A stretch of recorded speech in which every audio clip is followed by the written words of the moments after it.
नमस्कार, सूजस स्पेशल कार्यक्रम हमारे सीएम में आप सभी दर्शकों का हार्दिक स्वागत है। मैं हूं आपके साथ निशा शर्मा। आइए सूजस स्पेशल कार्यक्रम हमारे सीएम की इस रिपोर्ट पर एक नजर डालते हैं। गरीबी मुक्त राजस्थान की दिशा में एक ठोस कदम उठाते हुए मुख्यमंत्री श्री भजनलाल शर्मा ने जयपुर जिले के दूदू उपखंड स्थित बिचून गांव से पंडित दीनदयाल उपाध्याय अंत्योदय संबल पखवाड़े का भव्य शुभारंभ किया। इस अभियान को लेकर आमजन का अपार समर्थन देखने को मिला। सीएम के बिचून जाते समय रास्ते में बगरू टोल पर जनता ने जेसीबी से फूल बरसा कर उनका भव्य स्वागत किया। बिचून पहुंचकर सीएम श्री शर्मा ने राज्य स्तरीय पंडित दीनदयाल उपाध्याय अंत्योदय संबल पखवाड़े की शुरुआत की और जनसभा को संबोधित किया। मुख्यमंत्री श्री भजनलाल शर्मा ने अपने संबोधन में कहा कि पंडित दीनदयाल उपाध्याय अंत्योदय संबल पखवाड़े के पहले चरण में प्रदेश के 5000 गांवों को गरीबी मुक्त किया जाएगा। पंडित दीनदयाल के दर्शन से प्रेरित होकर इस पखवाड़े की शुरुआत की गई है। प्रदेश के युवाओं, महिलाओं, बुजुर्गों के लिए केंद्र और राज्य सरकार कई योजनाएं चला रही है।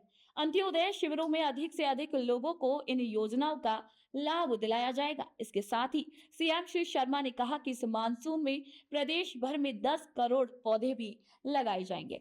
पंडित दीनदयाल उपाध्याय गरीबी मुक्त योजना में 10,000 गांव में बीपीएल परिवारों का सर्वे, उन्हें सरकारी योजना से जोड़ने का कार्य किया जाएगा। यही नहीं, हमने कहा है कि हम पहले चरण में राजस्थान के 5,000 गांव को बीपीएल मुक्त करेंगे। उनको आत्मनिर्भर बनाने का काम हमारी सरकार करेगी। हमारी केंद्र की योजनाएं और राज्य की योजनाएं हो, उन योजनाओं के माध्यम से हम उस गरीब के सपनों को पूरा करने का काम हमारी सरकार करेगी। और इसीलिए मैं कहना चाहता हूं कि इस सीजन में हमने बहुत सारे ऐसे काम लिए जो इस पखवाड़े में होने वाले हैं। गांव की पानी की टंकियां की सफाई, लंबित नल कनेक्शनों का प्रावधान किया है, लीकेज की मरम्मत हो, नहरों की सफाई हो, गांव में स्वच्छता हो, बेहतर सिंचाई उपलब्ध हो, नर्सरियों में पौधों का वितरण हो, जिससे देश के यशस्वी प्रधानमंत्री नरेंद्र मोदी जी का जो सपना है पर्यावरण को लेकर के, एक पेड़ मां के नाम। और मैं आप सभी से कहना चाहता हूं, अपनी मां के याद के लिए हम एक पेड़ अवश्य लगाएं, जहां जाएं वहां लगाएं और अपने पर्यावरण को भी सुरक्षित करें। मैं आपको इतना कहना चाहता हूं, नर्सरियों में से पेड़ भी लाएंगे और उसको लगाएंगे, ये काम भी होगा। मृदा नमूने का संग्रहण और मृदा स्वास्थ्य कार्ड का वितरण किसानों को वैज्ञानिक खेती करने में सहायक बनेगा। मंगला पशु बीमा योजना का काम भी होगा। पशुओं की जांच, इलाज, टीकाकरण, आप सभी जानते हैं भाइयों, बारिश के समय में पशुओं को कई तरह की बीमारियां होती है कि नहीं होती हैं? कई तरह की बीमारियां पशुओं में होती हैं। उनका पहले से टीकाकरण का अभियान इसके माध्यम से होगा, जिससे हमारा पशु किसी भी बीमारी के प्रकोप में नहीं आ जाए। मित्रों, आयुष्मान कार्ड वितरण से गरीब परिवारों को मुफ्त स्वास्थ्य सेवाएं मिलेंगी। एनएफएस के लंबित प्रकरणों को निस्तारण में जरूरतमंद को खाद्य सुरक्षा सुनिश्चित होगी। विद्यालयों में प्रबोध उत्सव होगा, बच्चों का नामांकन बढ़ेगा, जिससे शिक्षा का प्रसार भी हो और बच्चों को किताबें भी मिलेंगे, जिससे हमारा बालक पढ़ सके। यही नहीं, हमने कहा बारिश के समय में पेड़ों की टहनियां बड़ी हो जाती हैं और तार ढीले हो जाते हैं, उससे हमारे किसी गांव के गरीब व्यक्ति को, किसान को नुकसान नहीं हो।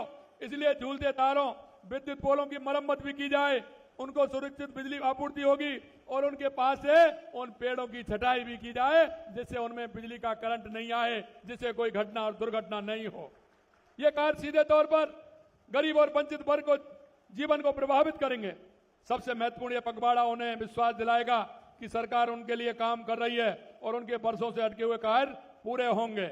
मित्रों, मैं ये भी कहना चाहता हूं कि जिस तरह से आज जो काम हुए हैं और अभी आपने देखा कि हमने लंबित नोटिस शामिल करना, उनके काम भी हुए, राजस्व विभाग के, ग्रामीण विकास के कार्य भी हुए हैं, पंचायत राज के कार्य भी हुए हैं, ऊर्जा विभाग के कार्य भी हुए हैं, जन स्वास्थ्य अभियांत्रिकी के काम भी हुए हैं। और आपने अभी देखा है, हमारी माता बहनों को पट्टा देने का काम भी हमारी सरकार ने किया है। अब उनसे उनका जीवन स्तर ऊपर उठेगा।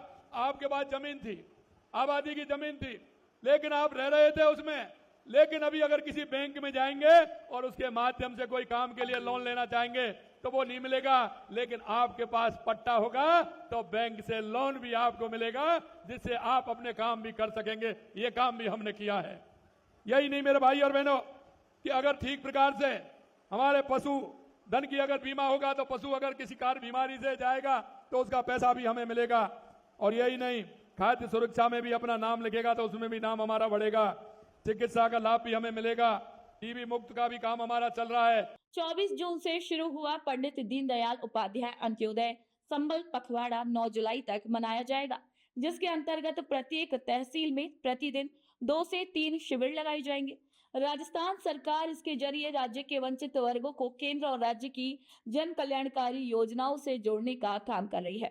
इसके अंतर्गत सीमा ज्ञान, नामांतरण और पत्थर गड़ी जैसे राजस्व मामलों का त्वरित निस्तारण भी किया जाएगा। ग्रामीण विकास विभाग गरीबी मुक्त गांव योजना के माध्यम से बीपीएल परिवारों को विभिन्न लाभकारी योजनाओं से जोड़ेगा। पंचायती राज विभाग द्वारा स्वामित्व पट्टों का वितरण और जल संरक्षण संरचनाओं का पुनर्निर्माण भी किया जाएगा। ऊर्जा विभाग झूलते तारों और पोलों की परेशानियों का समाधान भी करेगा, जबकि पीएचईडी लंबित जल कनेक्शन जारी करेगा। शिक्षा विभाग स्कूलों में प्रवेशोत्सव मनाएगा और उच्च शिक्षा विभाग स्कूटी वितरण करेगा। इसके अतिरिक्त वन विभाग पौधा वितरण, कृषि विभाग सूक्ष्म सिंचाई और मृदा स्वास्थ्य कार्ड वितरण, पशुपालन विभाग टीकाकरण और खाद्य विभाग राशन कार्ड से संबंधित लंबित प्रकरणों का समाधान करेगा। पंडित दीनदयाल उपाध्याय अंत्योदय संबल पखवाड़ा भजनलाल सरकार का केवल एक अभियान नहीं है, बल्कि ये राज्य सरकार की संवेदनशील सोच को दर्शाता है, जिसमें समाज की अंतिम पंक्ति में खड़े व्यक्ति तक खुशहाली पहुंचाने का काम किया जा रहा है। सीएम श्री शर्मा ने सभी पात्र नागरिकों से अपील की है कि वे अपने नजदीकी शिविरों में पंजीकरण कर योजनाओं का लाभ लें और अपने आसपास के जरूरतमंद लोगों को भी प्रेरित करें।